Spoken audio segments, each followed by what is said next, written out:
بسم اللہ الرحمن الرحیم۔ معزز سامعین، کچھ عرصہ پہلے کی بات ہے، ایک محفل میں ایک بزرگ سے ملاقات ہوئی۔ ادھر ادھر کی باتیں ہوتی رہیں اور اسی دوران میں پتہ چلا کہ ان کی عمر 90 سال۔ چنانچہ محفل میں موجود لوگوں نے ان سے پوچھا کہ آپ اپنی اچھی صحت کا راز تو بتائیں، تو وہ کہنے لگے کہ بس بیمار نہ پڑو۔ لوگوں نے کہا کہ یہ تو ہمارے بس کی بات نہیں، تو وہ ہنستے ہوئے کہنے لگے کہ بس کی بات ہے۔ چنانچہ ان سے کہا گیا کہ وہ کیسے، آپ بتائیے، ہم عمل کریں گے۔ تو وہ کہنے لگے کہ منہ میں کوئی چیز بسم اللہ کے بغیر نہ ڈالنا، چاہے پانی کا ایک قطرہ ہو یا چنے کا دانہ۔ وہ بزرگ پھر کہنے لگے کہ اللہ سبحانہ تعالیٰ نے کوئی چیز بے مقصد اور بلا وجہ نہیں بنائی، ہر چیز میں ایک حکمت ہے اور اس میں فائدہ اور نقصان دونوں پوشیدہ ہے۔ جب ہم کوئی بھی چیز بسم اللہ پڑھ کر منہ میں ڈالتے ہیں تو اللہ سبحانہ تعالیٰ اس میں سے نقصان نکال دیتا ہے۔ ہمیشہ بسم اللہ پڑھ کر کھاؤ پیو اور دل میں بار بار اللہ سبحانہ تعالیٰ کا شکر ادا کرتے رہو تو کبھی بیمار نہیں پڑو گے۔ وہاں موجود لوگ ان کی باتیں بڑے غور سے سن رہے تھے اور سوچ رہے تھے کہ ہمارے آج کل کے اکثر نام نہاد عالموں کے مقابلے میں یہ بزرگ کتنا بڑا عالم تھا۔ اس کے بعد وہ کہنے لگے کہ کھانے کے حوالے سے ایک اور بات سنو کہ اگر کسی کے ساتھ بیٹھ کر کھا رہے ہو تو کبھی بھول کے بھی پہل نہ کیا کرو، چاہے کتنی ہی بھوک لگی ہو۔ پہلے سامنے والے کی پلیٹ میں ڈالو اور وہ جب تک لقمہ اپنے منہ میں نہ ڈال لے تم کھانا شروع نہ کرو۔ تو ان سے پوچھا گیا کہ آخر اس کا فائدہ کیا ہے، یہ تو کوئی خاص بات نہیں ہے۔ تو کہنے لگے کہ ایسا کرنے سے تمہارے کھانے کا صدقہ ادا ہو گیا اور ساتھ ہی اللہ سبحانہ تعالیٰ بھی راضی ہو گیا کہ آپ نے پہلے اس کے بندے کا خیال رکھا۔ یہ بات یاد رکھو کہ کھانا جسم کی غذا اور بسم اللہ روح کی غذا ہے، تو آپ ایسے کھانے سے بیمار نہیں ہوں گے۔ ذرا سوچئے کہ یہ ہمارے دین کی چھوٹی چھوٹی باتیں ہیں جن سے ہم میں سے اکثر لوگ محروم ہیں۔ ایک دفعہ ایک صاحب اپنا ایک واقعہ بیان کر رہے تھے، کہنے لگے کہ میں اپنے والد صاحب سے ٹیلی فون پر بات چیت کرتا رہتا ہوں خیر خیریت معلوم کرنے کے لیے۔ ایک روز میں نے ان سے کہا کہ بابا جی میرے لیے دعا کیجیے۔ تو وہ کہنے لگے کہ بیٹا کیا دعا کروں تمہارے لیے؟ تو انہوں نے کہا کہ میرے لیے مغفرت کی دعا کیجیے۔ ان کے والد کہنے لگے بیٹا مغفرت کی دعا کا طریقہ تو بڑا آسان ہے اور اس کے قبول ہونے کی بھی بشرطے کہ جیسا میں کہتا ہوں تم ویسا کرو۔ کہنے لگے کہ مغفرت کی دعا کا طریقہ یہ ہے کہ آپ اللہ سبحانہ تعالیٰ سے کہیں کہ اے پروردگار، اس دنیا میں جتنے بھی لوگوں سے میرا ماضی میں واسطہ رہا ہے اور اس وقت جن لوگوں سے میرا ملنا جلنا ہے، ان میں سے کسی نے بھی میرے ساتھ کوئی زیادتی کی ہے، میرا حق مارا ہے، مجھے تکلیف پہنچائی جائے تو میں نے ان سب کو معاف کیا۔ آج سے میرا کسی کے ساتھ کوئی جھگڑا نہیں، میرے دل میں کسی کے بارے میں کوئی نیگیٹو تھنکنگ نہیں، میرے دل میں کسی کے لیے کوئی بغض یا حسد نہیں، کوئی کینہ نہیں، اور تیری جتنی بھی مخلوق ہے میں نے ان سب کو معاف کیا، اور اے اللہ میری دعا ہے کہ تو مجھے بھی معاف کر۔ وہ صاحب کہنے لگے کہ یہ نصیحت سن کر میں حیران رہ گیا۔ میں نے یہ سوچا کہ ہم ہر وقت اللہ سبحانہ تعالیٰ سے استغفار کرتے ہیں، اپنی مغفرت کی دعا کرتے ہیں، معافی کی درخواست کرتے ہیں، لیکن ہم خود اپنے طور پر کسی کو معاف کرنے کے لیے تیار نہیں ہوتے۔ اگر کسی سے ہمارا کسی چھوٹی سی بات پر کوئی جھگڑا ہے تو اس جھگڑے کو دل میں لے کر ہم اسے کیا کیا نقصان پہنچانے کے منصوبے بناتے ہیں۔ لوگوں کی عدالتوں میں برسوں تک مقدمات چلتے ہیں، کیسے لڑائیاں چلتی رہتی ہیں، اور یہ نہیں کہ غیروں کے ساتھ بلکہ اپنے خاندانوں میں، رشتہ داروں کے ساتھ، آفس میں اپنے کولیگز کے ساتھ، اپنے دوستوں کے ساتھ، یہاں تک کہ اپنے بہن بھائیوں کے ساتھ ذرا ذرا سی بات پر ہمارے تنازعات چل رہے ہیں اور ہم انہیں نقصان پہنچانے کا کوئی موقع ہاتھ سے نہیں جانے دیتے، اور دوسری طرف ہم اللہ سبحانہ تعالیٰ سے اپنی مغفرت طلب کرتے ہیں۔ اصل بات تو یہ ہے کہ ہمیں کوئی حق نہیں ہے اللہ سے مغفرت مانگنے کا اگر ہم خود اپنے اندر دوسروں کو معاف کرنے کا جذبہ پیدا نہیں کرتے. معاف کرنے کا اجر بہت بڑا ہے. سامعین، جہاں تک مغفرت طلب کرنے کا تعلق ہے تو ہمیں ہر وقت استغفار کرتے رہنا چاہیے.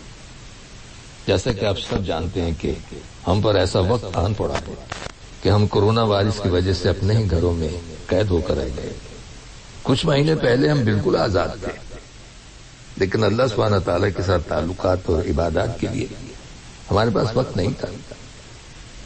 آج اللہ سبحانہ تعالیٰ نے ان موجودہ حالات میں ہمیں بہت زیادہ فرصت عطا کی اور ہمیں ایک سنہری موقع حاصل ہو گیا ہے کہ ہم اپنے گھروں میں رہتے ہوئے فرصت کے اوقات میں اللہ سبحانہ تعالیٰ سے رجوع کریں، قرآن حکیم کی تلاوت کریں، نفل نمازیں ادا کریں اور استغفار کریں. استغفار کا مطلب ہے اللہ تعالیٰ سے اپنی غلطیوں اور گناہوں کا اعتراف کرنا اور اس سے معافی طلب کرنا.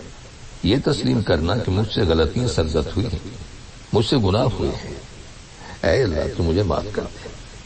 اس کو استغفار کہتے ہیں. پریشانیوں سے نکلنے کا یہ بہت بڑا حل ہے. جیسے قرآن حکیم میں بنی نوع انسان کو مخاطب کرتے ہوئے اللہ سبحانہ تعالیٰ فرماتا ہے کہ تم مجھ سے معافی کیوں نہیں مانگتے کہ میں تم پر رحم کروں.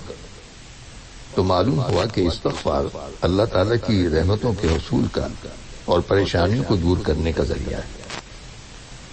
اب یہاں سوال یہ پیدا ہوتا ہے کہ استغفار کیسے کرنا ہے اور اس کا سب سے بڑا ادب کیا ہے. استغفار کا سب سے بڑا ادب یہ ہے کہ جب آپ اللہ سبحانہ تعالیٰ سے معافی مانگیں تو اپنی غلطیوں اور گناہوں کا بھرپور اعتراف کریں. یہ بہت بڑا ادب ہے استغفار کرنے کا. صحیح بخاری کی حدیث ہے کہ نبی اکرم صلی اللہ علیہ وسلم جب اللہ تعالیٰ سے استغفار کرتے تو کہتے، اے اللہ میں نے گناہ کیے ہیں، بھول کر کیے ہیں اور عمدن بھی کیے ہیں، تو مجھے معاف کر دے، تو معاف کرنے والا ہے.